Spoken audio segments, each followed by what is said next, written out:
America just expanded voting rights to corporations. Yes, really. I mean, this is just wild. I mentioned this briefly during our conversation with Congressman Smith, but it deserves a little more of an explanation. Back in 1819, in the Dartmouth case, America's first Chief Justice of the Supreme Court, John Marshall, said that corporations are artificial beings, invisible, intangible, and existing only in contemplation of law.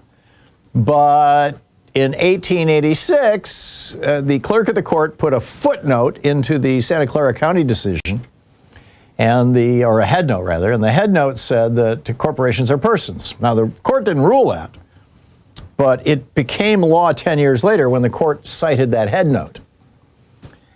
And so corporations became persons. Then in 1978, you had Lewis Powell, who wrote the Powell Memo, famously, in 71. Nixon put him on the court in 72. In 78, he authored the First National Bank versus Bellotti decision, in which the Supreme Court said, because in 1886, the head note, which had no legal authority, said corporations are persons. Because of that, we're going to let corporations participate in elections.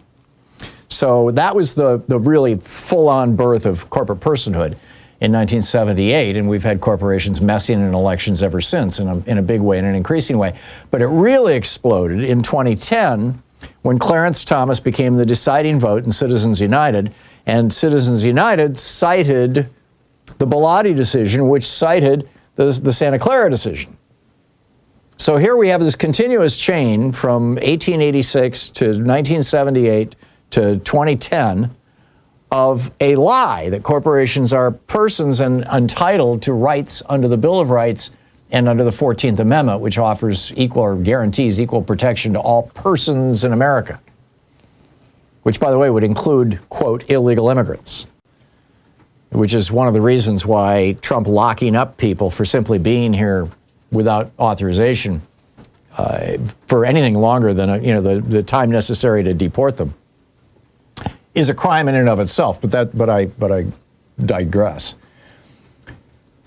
So here's where it gets weird. I mean, really weird.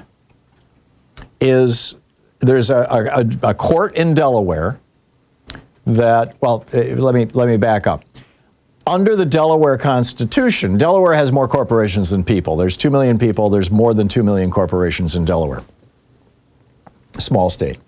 And the reason for that is that back in the 1890s, when Ohio came after John Rockefeller for creating a monopoly there, the Standard Oil of Ohio, and he was going beyond Ohio, Rockefeller said, which state will change its corporate laws to make it, basically let me do anything I want? And Delaware, actually New Jersey, was the first one to do that. And Rockefeller moved his operation to New Jersey. But a couple of years later, Delaware made their corporate laws even weaker. And so the Delaware Constitution recognizes corporations as persons. So this is wild. This judge says, this is a report from Reuters. Okay, I'll just cite Reuters. A judge in Delaware, where many big U.S. companies are incorporated, ruled on Tuesday, that's of this week, that a small town that allows corporations to vote in municipal elections was not violating the state's constitution. Delaware Superior Court Judge Craig Karsnitz said the beach town of Fenwick Island was not diluting human votes by allowing companies and other legal entities that own property to cast votes in municipal elections.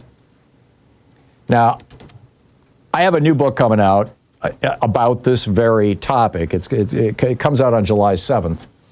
You can pre-order it now at Powell's or Amazon or Barnes & Noble or wherever you like to buy your books online. And it's called Who Stole the American Dream? The greatest political crime ever told. And, it points out how this happened, how a corrupt Supreme Court justice and a corrupt clerk of the court in 1886 basically stole human rights and gave them to corporations, or conspired to do so. It was 10 years later when the first actual case was decided that cited that went along with that. That was the Covington and Lexington v. Sanford decision. That was in 1896. Same year we got Plessy versus Ferguson. But this is just wild stuff. I mean, you've got corporations now in Delaware having the vote. This is the logical extension, right? I mean, corporations have already claimed the First Amendment right of free speech, this, to engage themselves in politics. And because they don't have mouths, the corrupt Republicans on the Supreme Court in the Bellotti decision and in Citizens United, which were both 100% Republican decisions, because they don't have a mouth, the Republicans in those cases said, well, money is the same thing as their mouth. So, number one, they've claimed the right to free speech. Number two, now they've claimed the right to privacy. Dow Chemical was illegally venting benzene through the ceiling of one of their large factories, and the EPA, this was back during the first Bush administration, and the George Herbert Walker Bush. And the EPA hired a small plane to fly over the top of that facility with a detector that would spot the benzene coming out. And they did, and they nailed Dow for it. And Dow sued and took that all the way to the Supreme Court, saying that their Fourth Amendment right to privacy, the Fourth Amendment that says that all persons shall be secure in their papers, houses, and effects, right, from intrusive search and seizure. Dow Chemical claimed that as a corporation, their Fourth Amendment right to privacy had been violated, and the Supreme Court agreed with them. Companies have now, the government comes in and says, we're going to do a surprise inspection. You can't do surprise inspections anymore because it's a violation of your Fifth Amendment right to not have to testify against yourself and your Fourth Amendment right.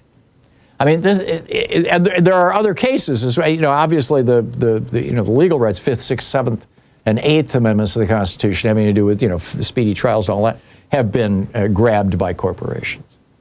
But now we have corporations actually voting. I mean, what's next? When Delphin Delmas, who was the lawyer who argued this case in 1886 for Santa Clara County, he pointed out the ridiculousness of the argument that the railroads were making, that they were persons. And he said, what, do you expect them to be able to engage themselves in holy matrimony? Well, actually, they do. It's called a corporate merger. But he was pointing out, it's like, corporations, they fall in love. I mean, they're not persons, for God's sake. And yet we're letting them vote. And, this starts in Delaware. Where does it go? I mean, this is just absolutely crazy stuff. And extraordinarily destructive to democracy. We have to overturn Citizens United. Now, I lay this out in my book, Who Killed the American Dream, this brand new book. I lay out what we can do about it. The strongest response, of course, is a constitutional amendment, but that requires 2/3 of the House and Senate and 3/4 of the states. It's going to be real difficult to do. MoveToAmend.org has been working on this for years, as has PublicCitizen.org. Other alternatives? Well, let's fix the Supreme Court. Let's expand the Supreme Court and get some people on the court who aren't just corporate shills. And revisit Citizens United. It was a 5-4 decision. If Clarence Thomas had voted against it instead of in favor of it, it never would have happened. And we wouldn't see billions of dollars being spent on our elections by billionaires and right-wing corporations, or corporations just, wanting their legislation. It's also possible that Congress can do some things to at least slow down the damage from Citizens United. So, there are a few steps we can take, but this is absolutely astonishing. Corporations are actually voting in elections to determine what kind of tax corporations will pay or what the rules are under which corporations operate in these towns in Delaware. It's nuts.